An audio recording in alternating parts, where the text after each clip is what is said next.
Good morning, ma'am. This is my report in Group 3. The report is Art and Appreciation. Table of Contents. Philippine Gamaba Award. Gamaba Awards and Nominees. Elements of Painting.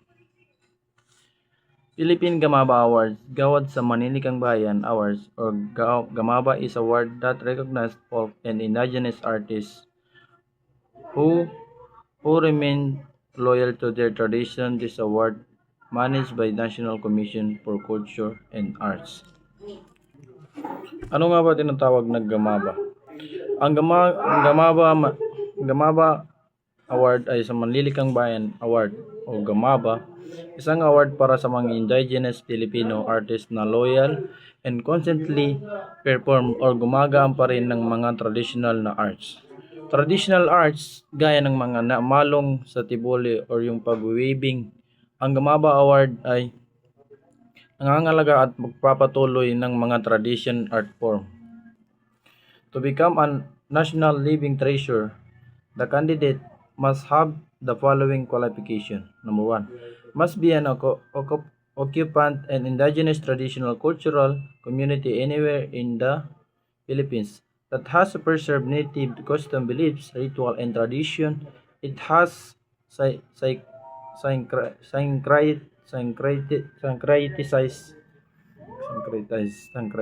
whatever external elements that have influenced it.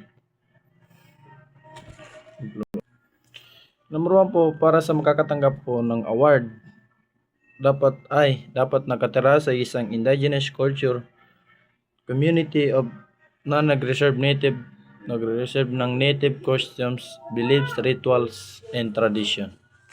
Number 2, must have involved in folk art tradition that has been in existence and documented for at least 50 years. Dapat yung gawa mo o yung art na kinikilala ng mga tao na more than 50 years and still ginagawa pa rin hanggang ngayon para siya makilala at magpa-viral ito. Number 3, must have constantly performed or produced over significant period works of superior and distinctive quality. Yung number 3 po, and dapat constantly performing ka pa rin more than 50 years. Dapat ginagawa pa rin sa matagal ng matagal. Number 4, must acquire a master of tools and material needed by the art, must have an established reputation in the art as master and maker of works of extraordinary technical quality. Yung number 4 naman, dapat po master of your work. Kumbaga expert ka na sa mga talaga sa ginagawa mo, like malong or pag-weaving. Number 5, must pass on and will pass on to other members of the community their talents in the folk art for which their group in traditional known. Yung number 5 naman ay napapasa mo yung talent mo o yung gawa mo para sa makilala pa and ma-continue yung legacy. Gamaba Award and Nominees. Ginaw Bilog, 1983, native of Oriental Mindoro, of painfully helps preserve to Harono Manganyan script in their Ambahan poetry. Masino Intaray, 1993, native of Palawan, who exemplary share his skill in basal or going music ensemble. Simply, he is a musician in the big center Kulilal and Bagit. Samon Sulaiman, 1993, Maguindanao, of Mama Sapano, who show understanding, artistry, and dedication to his chosen instrument in Maguindanao, Kutyapi. Lang Dulay, 1989, Tebule of Lake Cebu, South Cotabato, for their skill weaving the abaka, cloth known as tinalak. Salin Tamonon, 1998, Tagabawa, Bagubo, Bansalan, Davao del purposely demonstrating her creative and expressive aspect of the Bagubo Abaka Ikatwebing Cardit Inaban.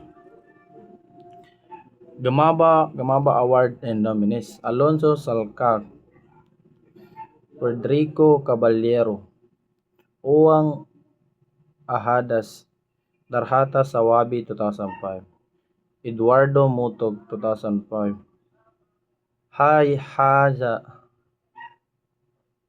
Haya Amina Api. Gamaba Award is again Chepeli Garcia 2012, Magdalena Gamayo, Yabing Masalon Dolo, Abal Ambalang Ausalin, Esteleta Tomanda Bantilan, Wanghud. Other famous Filipino artists in their artwork: in Kyoto painting, The Circusion, Diosdado Lorenzo, painting style of Pamisan, Fernando Quinto Amorsolo, painting portrait of President M. Quezon M. Rosas and S. Osmeña, Guillermo Tolentino, sculpture, Armando Ocampo, painting the struck, Juan Luna, painting Sply Room, Nopilion Abueva, sculpture, Solomon Saprid, sculpture Tikbalang, Victoria Ibadas, painting The Builders, Vicente Rivier. Elements of painting. Introduction. Painting is style, creating expression by applying color to a flat surface or any medium like canvas, clay, glass, paper, walls, leaf, paper, or woods, abstracting or composition, drawing, and other aesthetic may serve to manifest to expressive. Ang painting po ay gumagawa o pagsasagawa ng drawing gamit ang clay, glass, paper, walls, leaf, papers, or woods abstracting composition. Lane number 1. It is the simplest elements in the painting. It has the continuous marking made by a moving point that outlines shape and can contour areas within those outlines. It can suggest movement. Ito yung pinaka-importante kasi hindi mabubuo yung painting kung walang lines. Line is yun yung kailangan para makadrawing. Siyempre kapag gagawa ka ng drawing, kailangan mo yung lines para masundan mo, para maganda. Number 2. Color. The artist uses colors that convey feelings and moods within their painting. It is the result of wavelengths of light and reflection of object. It is the composition. So, color artist is a color that convey feelings and moods. Ito yung nagbibigay ng buhay sa paint para maganda tignan o para magkaroon siya ng buhay. Texture. It is the component of two sides and their sided design and distinguished by its perceived visual and physical properties. It is used to describe the way and their dimension work. Ito yung kumbaga parang mapipil mo pag mahawakan mo yung pen kung ano ba siya o magaspang or makinis.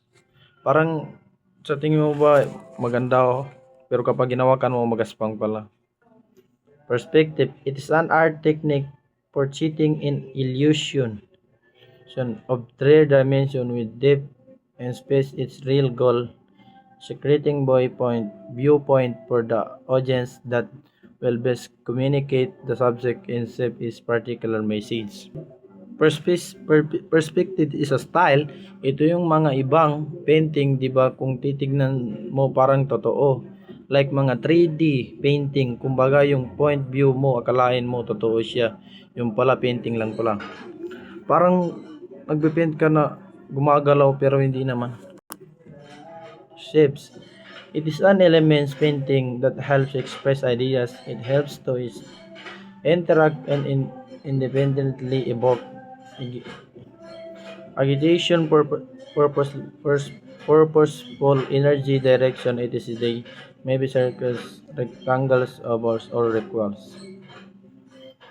Square it is an area and defined boundary created by variety of color. Pa simple lang, mga hugis if magpipint ka or magdo-drawing.